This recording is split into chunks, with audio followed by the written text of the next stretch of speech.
Salah satu pair yang selalu memberikan keuntungan ya buat kita adalah USD JPY.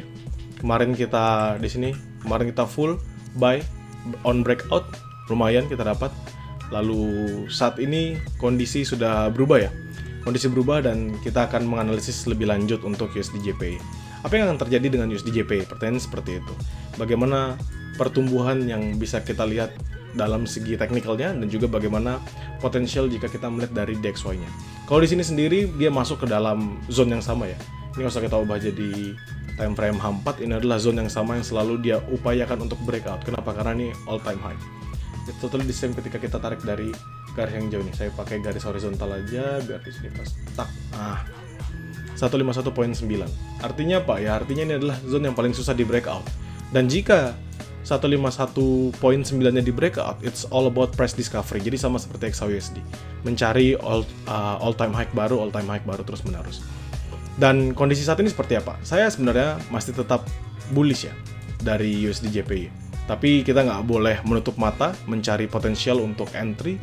Dan kondisinya apa? Kondisi sekarang sebenarnya adalah it's a good potential untuk entry. Entry apa? Sell.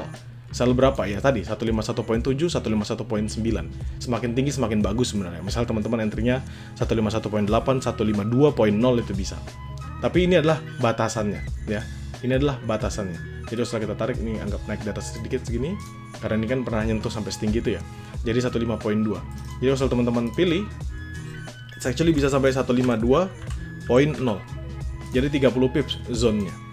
Ya, ini adalah zone 30 pips. Kenapa kok dibilang high risk? Kenapa King menetapkan ini sebagai zone high risk? Padahal kan ini all time high-nya. Satu adalah berkali-kali ini saya sudah tunjuk dan sudah saya selalu bahas ya di setiap video saya yang bahas tentang USD JPY. Satu, dia nggak berhasil breakout, dia drop. Dua, dia nggak berhasil breakout, dia drop. Tiga, dia nggak berhasil breakout, dia drop. Empat, dia nggak berhasil breakout, dia drop. 5 dia nggak berhasil breakout, dia drop, dan sekarang yang ke-6. Artinya apa? Sebenarnya zone ini sudah cukup usang.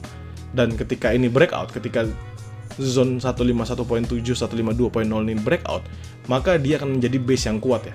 Jadi base bawah yang kuat. Ini kalau kita ngomong kayak rally, base rally gitu loh. Karena kalau teman-teman perhatikan kan, ini adalah rally ya. Ya, ini rally panjang, biar nggak gitu pusing ya teman-teman. Ini rally panjang ya, lumayan dia consolidating, rally-nya panjang. Terus sekarang teman-teman lihat, dia melakukan consolidating tapi jauh lebih signifikan, jauh lebih luas. Ya. Lebih panjang dibanding consolidating yang ada di sini, konsolidasi yang ada di sini, konsolidasi yang ada di sini, konsolidasi yang ada di sini, dan dia sama konsolidasinya seperti yang ada di sini. Artinya apa? Artinya ini tinggal tunggu momentum. If break salah satunya, maka dia pergerakannya keras banget. Gitu, keras banget. Maksudnya keras apa ya? Turunnya jauh lebih signifikan. Ataupun naiknya juga jauh lebih signifikan, gitu ya. Nah, sekarang teman-teman perhatikan sendiri ya. Ketika kita trade di 151.7, 152.0, kita mencari sell-nya adalah sell scalping. Kenapa? Ya karena tadi dia di zone kita berharap akan mengalami penurunan dulu. Karena ini kan supply zone-nya. Jadi, kita berharap kita dapat potential profit dari 151.7, 152.0 dengan entry and sell. Stop loss-nya di berapa? Stop loss-nya teman-teman bisa tempatkan 20-30 pips dari area terakhir. Kenapa kok stop loss-nya sedekat itu, King? Karena jelas teman-teman, kita area 152.0 itu kan sebenarnya kita sudah diskon ya. Kita sudah kasih premium indicate. Ini kan area paling atasnya 151.9 sebenarnya. Berarti kalau kita kasih 152.0, kita sudah ngasih area premium 10 pips sendiri. Sehingga kalau 152.0-nya masih di breakout, artinya apa ya? Artinya ini sudah mau nge-breakout. Sehingga next step-nya kita adalah berubah dari sell menjadi buyer. Untuk mengikuti, untuk follow the trend. Jadi sama ya. Kejadiannya akan sama seperti follow the trend seperti di sini, ataupun follow the trend ketika dia drop sekencang ini. It's totally the same. Dan ini adalah konsolidasi. Saya ulangin sekali lagi, ini adalah momen konsolidasinya. Nah, yang teman-teman perlu perhatikan apa? Yang teman-teman perlu perhatikan saat ini adalah selama dia tidak breakout 152.0, maka dia masih akan tetap drop. Saya ulangin, selama dia nggak breakout 152.0, maka dia masih akan tetap drop. Area terbawahnya di berapa, King? Area terbawahnya di sini, 1507.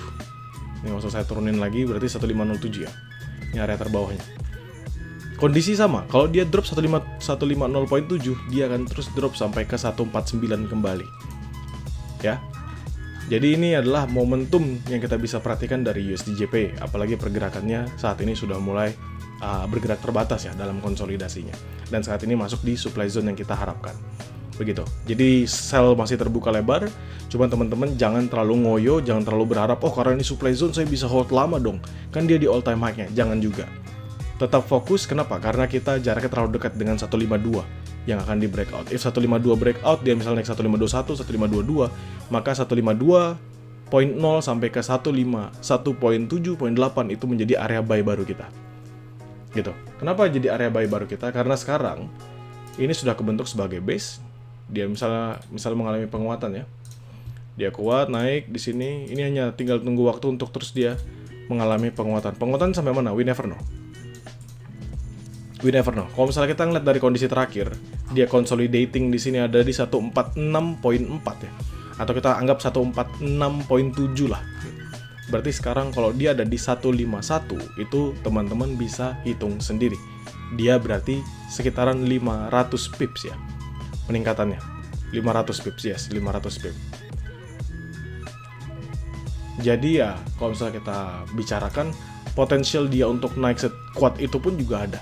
Kalau misalnya kita ngeliat ketika dia drop ya, anggap kita makan dia di area ini 150.5 dan paling bawah adalah di 146.5 juga lah. Berarti kan 150 ke 146 berarti ada 400-an pips. So, range-nya kisaran 400 sampai 500-an pips untuk dia follow the continuation.